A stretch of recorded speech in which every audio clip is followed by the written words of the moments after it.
Class is now in session. I am Professor Hockey, and today we'll be discussing Game 36 of the regular season between the San Jose Sharks and the Philadelphia Flyers, in which the Sharks won 3-2 in overtime, just as they did a week ago against the Flyers back in San Jose when they also won 3-2 in overtime. So a bit of a coincidence there. However, those two games did not proceed the same way, as you'll see. Now, this first period started off kind of like how the first period started off between the Sharks and the Buffalo Sabres in the previous game, though it was flipped from a Sharks perspective. Against the Sabres, the Sharks were very strong in that opening period, managed to score 3 goals, and limited the opportunities of the Buffalo Sabres to essentially nothing. But here in this first period, while the Flyers would not score 3 goals, they wouldn't even score a single goal, it was the Sharks who were kind of on their heels while they managed to get a decent amount of volume of shots on net, a good 12 plus shots onto Martin Jones. None of them were actually particularly dangerous, and so the Sharks ended up with 0 high danger opportunities in that first period. However, come second period, the Sharks did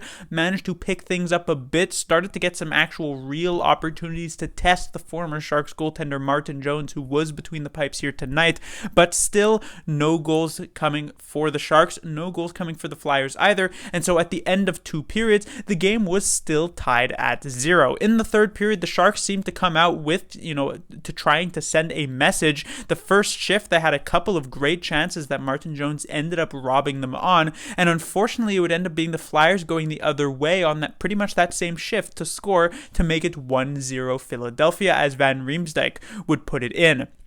Eventually, the Flyers would also get a power play, and this was an extremely lucky goal. This puck, I think, deflected 4 times as it deflects off of a Flyers player's stick, then deflects off of Van Riemsdyk, then deflects off of Mario Ferraro, then it jumps over the shoulder of Adin Hill, and as it bounces off the ice and is beginning to go to the net, Mario Ferraro takes a swing at it, misses, and the puck sort of just bounces in to the net, so it ends up being 2-0 Flyers. Pretty unfortunate break for the San Jose Sharks there, but they do not turn away. They put their heads down, and they go for the comeback. And while I say they, in particular, I mean the Sharks' first line, because it was really the only line doing much of anything here.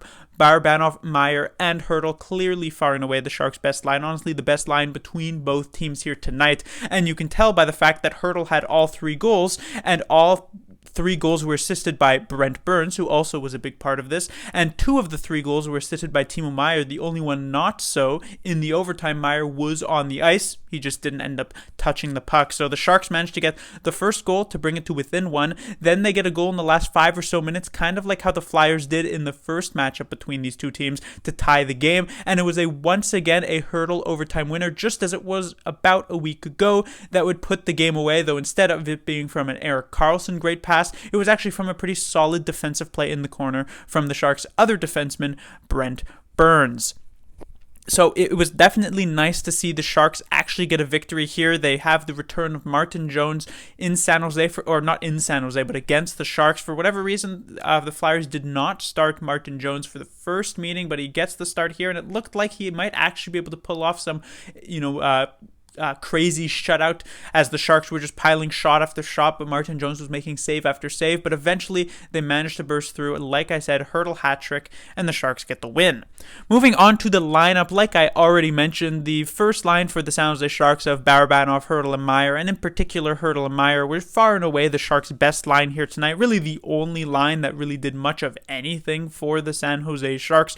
Hertl continues to have this sort of resurgence, I guess you could say. I wasn't a huge fan of Hertl's play near the beginning of this season. I thought it was okay. He was piling in a point here or there and still keeping pace a decent bit, but he wasn't dominating games. But here tonight, he just has a very dominant performance, and he continues to just pot goal after goal, point after point. He hits the 20-goal mark, the first San Jose Sharks player this season to do so, and we are not even 41 games into the season, which means this would put Tomas Hertl on pace for 40 plus goals for the first time in his career. If he does remain with the San Jose Sharks, that could be something very exciting, though When it comes to the trade deadline, which is somewhat fast approaching over these next couple of months, the big question that is on everybody's mind, as he is the top trade target, is whether or not the San Jose Sharks will be trading Tomas Hertl.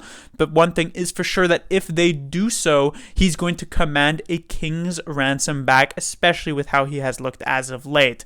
When it comes to Timo Meier, certainly not a player who is as much on the trading block as Tomas Hertl. However, he is still performing exceptionally well, adds another couple of assists here tonight, up to 24 assists on the season, still leads the team in terms of points, so great night for the first line. Barabanov was a bit of a passenger at this point, not in a negative way. It's just he didn't necessarily stand out as significantly as the other two, but he certainly wasn't a bad player.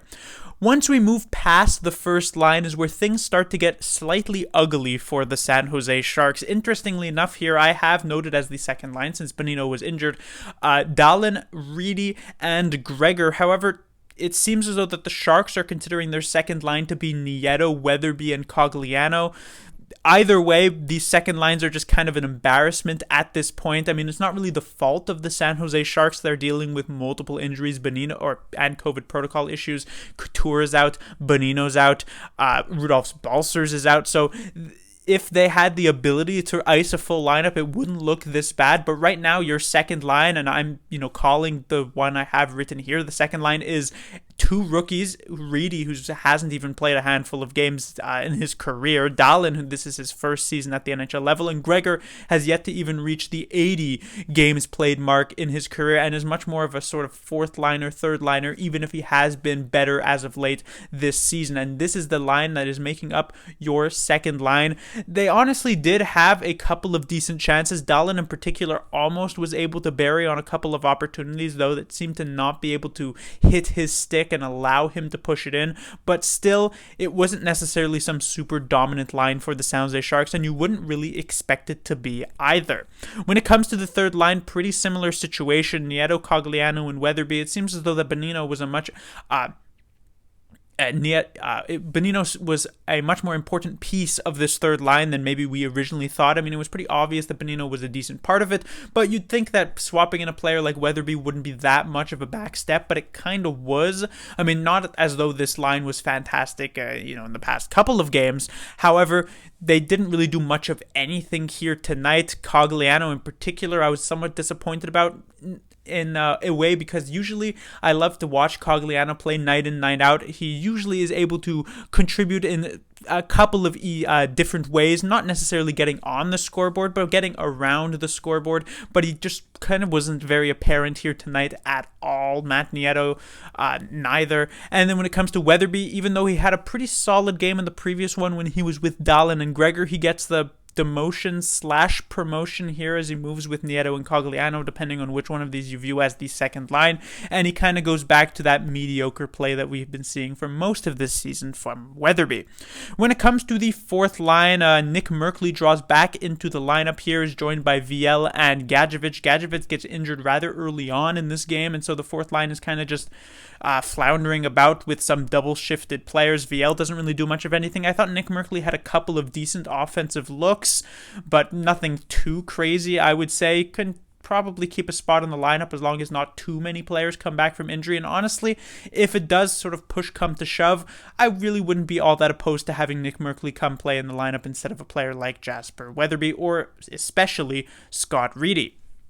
When it comes to the defensive pairings, the first pairing of Ferraro and Burns I was very critical of in the previous game against the Buffalo Sabres for being very hemmed into their own zone.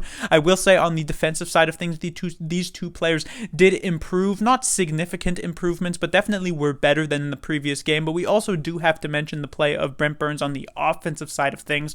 It has not been every game this season in which Brent Burns has been an offensive force for the San Jose Sharks. Maybe about half of the games, you could say, and this was definitely one of them. He made a lot of very key plays on some of these Sharks goals. He had the good one in the overtime. This was more of a defensive play compared to an offensive play, but still, he had a very nice play as he moved down from the blue line and then managed to get the puck on net when covered by a couple of Flyers players on the second goal, which was the second Hertl goal. And so a solid offensive game for Brent Burns, to say the least. When it comes to the second pairing, I was actually rather surprised here as Vlasic ended up getting paired up with Milosh, as I believe Radim Shemek was a healthy scratch. touch, if I'm not mistaken, here tonight. And I really don't think Shemek has been bad as of late. In fact, I actually thought he has been quite solid, nothing insane, nothing like Shemek was 3 years ago when he was paired with Brent Burns, but he certainly seemed to be playing well enough to remain in the lineup, and I don't think Nick Milosh is just some promising young defenseman who the Sharks are just itching to try and get back into the lineup. Milosh certainly doesn't really have much of a future here with the San Jose Sharks as anything more than a seventh defenseman, so I was somewhat surprised to see the lineup change, especially after a victory against the Sabres. Even if it wasn't the prettiest victory that the Sharks have had this season, it's kind of odd to make a change like that to the lineup because, like I said, I actually thought the pairing of Vlasic and Shemek looked good. I even specifically mentioned that in my previous review. When it comes to the third pairing of Merkley and Megna, I was once again rather impressed with Ryan Merkley's play here tonight. His defensive game was certainly not too bad. Actually had a couple of opportunities on the offensive side of things where he was managed to jump into the play. He wasn't orchestrating these beautiful opportunities at 5-on-5, but he was doing a pretty decent job, and I also liked him quarterbacking that second power play unit. It is an extremely inexperienced second power play unit, which features him with Dahlin, Gregor, Weatherby, and Nick Merkley, players who have not played a lot of NHL games in their careers. Combined, they have less than 200 games, and yet Ryan Merkley, I wouldn't say seasoned veteran, but certainly looked like a player who wasn't just playing in their first, their eighth game of their career. So that was definitely a nice thing to see. He has been improving as of late, and this season, honestly, coming into it, I was thinking, maybe Ryan Merkley, if nothing really happens this year, we should maybe be considering him as a bust, just as a prospect pick, but he's just been really surprising, I would say, especially at the NHL level. I obviously haven't watched a ton of Barracuda, so I don't exactly know how he's been doing down there when he's with the AHL, but when he's been with the NHL, he actually looks like he can become a very decent, I would say, middle pairing defenseman at the very least over these next couple of years. And finally, when it comes to the goaltender, Adin Hill once again gets the start here. James Reimer still, I guess, under the weather. Kind of a similar situation as it was a few weeks ago when James Reimer was sidelined for a good couple of weeks with a sort of under the weather type of situation. But Hill actually puts up another solid game like he did in the previous one against the Buffalo Sabres, and I especially liked his confidence exhibited early on in this game. In the first period, there were a couple of plays in which earlier on in the season I would have seen Adin Hill end up biting on and end up letting in a couple of those goals, but in this particular game, he seemed to be a lot more confident in himself, not biting, playing the puck well, reading plays exceptionally well, and managed to keep the Flyers off the scoreboard in a first period in which the Sharks were not at their best. Come third period, obviously, he did end up letting in a couple of those goals. The second one by Van Riemsdyk, I definitely can't blame him for. The first one, maybe it's a shot he could have had as it's about from a bit far out, but not necessarily the end of the world. Like I've said at times for James Reimer this season, when you put up a very solid game around a not so great goal, it is a lot more forgivable when you let it than when you let in, let's say, 5 goals and 2 of them are pretty bad. But that will do it for this review. The Sharks will be back in action on Tuesday, where they will take on the Detroit Red Wings. And unlike this Flyers game here tonight and the previous game against the Buffalo Sabres, where those were second matchups against Eastern Conference teams that they had won the first matchup against as well, the Detroit Red Wings, the Sharks' first matchup against them, was just a few days ago, in which they got demolished 6-2 by Detroit. So the Sharks are going to be looking for a better performance there. It's going to be pretty difficult to have a worse performance than they did just a few days ago against Detroit. Class dismissed.